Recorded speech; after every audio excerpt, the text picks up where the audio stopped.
Goeienaand en welkom by Laat Aand met Pastoor Brenda.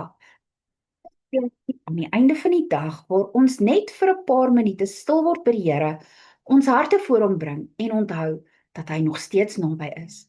Vanaand wil ek praat met die persoon wat bang is om swak te lyk. Dalk is jy die een wat altyd moet sterk wees, die een wat alles hanteer, wat ander mense moet inpraat en wat gewoonlik 'n plan maak wanneer iets verkeerd loop. Mense kyk na jou en dink jy het alles onder beheer, maar hulle weet nie altyd wat in jou hart aangaan nie. Hulle sien nie die trane wat jy wegsteek, die gedagtes wat jou wakker hou, of hoe moeg jy geword het om die heeltyd te maak asof dit goed gaan nie. Miskien is jy bang dat mense anders na jou sal kyk wanneer jy erken dat jy swaar kry. Jy is bang hulle sal dink jou geloof is nie sterk genoeg nie, dat jy nie meer alles kan hanteer nie, of dat jy besig is om uitmekaar te val. Daarom bly jy stil.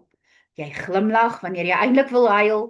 Jy sê dit gaan goed omdat dit makliker voel as om te verduidelik wat regtig in jou hart aangaan. Jy hou aan, want jy is bang dat alles sal uitmekaar val wanneer jy vir 'n oomblik ophou sterk wees. Maar om eerlik te wees oor hoe jy voel, maak jou nie swak nie. Daar's 'n verskil tussen moed opgee en erken dat jy hulp nodig het. Daar's 'n verskil tussen swakheid en menslikheid.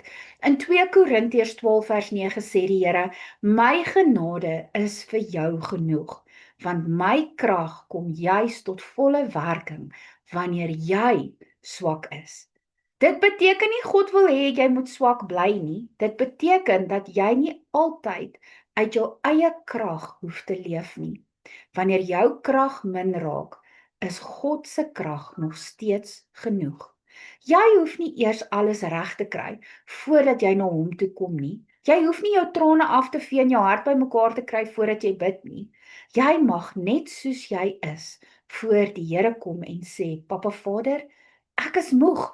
Ek weet nie meer hoe om sterk te wees nie." God skrik nie vir jou emosies nie. Hy raak nie teleurgesteld wanneer jy erken dat iets jou seer gemaak het of dat die druk te veel geword het nie. Hy ken reeds die waarheid. Hy sien die deel van jou wat jy vir almal probeer wegsteek. Hy weet wanneer jy op jou laaste bietjie krag voortgaan en hy vra nie dat jy voor hom moet voorgee nie. Soms dink ons sterk mense huil nie, maar trane beteken nie jy het geen geloof nie. Selfs Jesus het gehuil. Om te huil beteken soms net dat jou hart vir te lank te veel gedraai het. Dalk het jy geleer dat jy altyd jou emosies moet wegsteek. Jy moes dalk van jongs af die sterk een wees.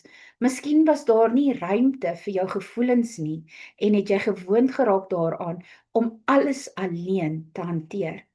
Maar jy hoef nie die res van jou lewe so aan te gaan nie.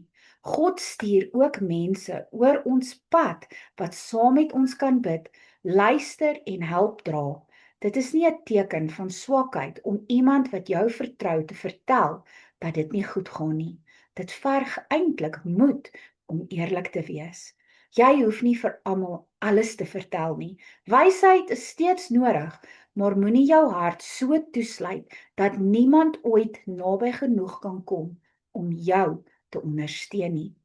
Dis ook reg om te sê, ek kan dit nie nou doen nie. Dis nie reg om jouself tekort te doen vir ander nie. Dit is reg om rus nodig te hê. Dit is reg om 'n grens te stel wanneer jy nie meer iets kan dra nie. Jy hoef nie jouself uit te put om vir ander te bewys dat jy sterk is nie. Ware krag is nie om nooit moeg te word nie. Ware krag is om te weet wanneer om te gaan en te sê, Here, ek is moeg. Ware krag is om te weet na wie toe om te gaan wanneer jy moeg geword het. Psalm 46 sê God is vir ons 'n toevlug en 'n bron van krag, 'n hulp in moeilike tye. Jy hoef dus nie vanaand jou eie toevlug te wees nie. Jy hoef nie alles self bymekaar te hou nie. Jy mag in God se teenwoordigheid gaan sit en vir 'n oomblik net asemhaal. Miskien voel jy vandag broos. Miskien is jou hart seer en jou krag min. Dit verander nie wie jy is nie. Dit beteken nie jy het misluk nie. Dit beteken net jy het 'n plek bereik waar jy God weer moet toelaat om jou te dra. Jy hoef nie bang te wees dat hy minder van jou sal dink nie. Hy weet hoe lank jy al probeer. Hy ken elke las wat jy stilweg dra. Hy sien jou nie as swak nie. Hy sien iemand wat hom nodig het en dit is presies waar genade jou gaan ontmoet. Kom ons bid saam. Papa Vader, vanaand bid ek vir elke persoon wat bang is om swak te lyk. U sien hoe lank hulle al probeer om sterk te wees en hoeveel hulle stilweg dra. Help hulle om te verstaan dat hulle nie voor u hoef voor te gee nie. Gee hulle die vrymoedigheid om eerlik te wees oor hulle seer, hulle moegheid en die dinge wat vir hulle te veel geword het. Heilige Gees, bring rus in hulle gedagtes en vrede in hulle hart. Wys hulle wie hulle kan vertrou en waar hulle hulp mag vra. Breek die vrees dat mense anders na hulle sal kyk wanneer hulle erken dat hulle swaar kry. Herinner hulle dat ware krag nie daarin lê om alles alleen te dra nie, maar om op U te vertrou. Dra hulle vanaand waar hulle eie krag min geword het. Laat hulle U genade ervaar en vul hulle weer met nuwe moed. Ons bid dit alles in die magtige naam van Jesus Christus. Amen. Mag die Here jou vanaand herinner dat jy nie altyd sterk hoef te wees nie. Sy genade sal jou dra waar jou eie krag nie meer genoeg is nie. Mag jy 'n wonderlike geseënde aand hê. Shalom.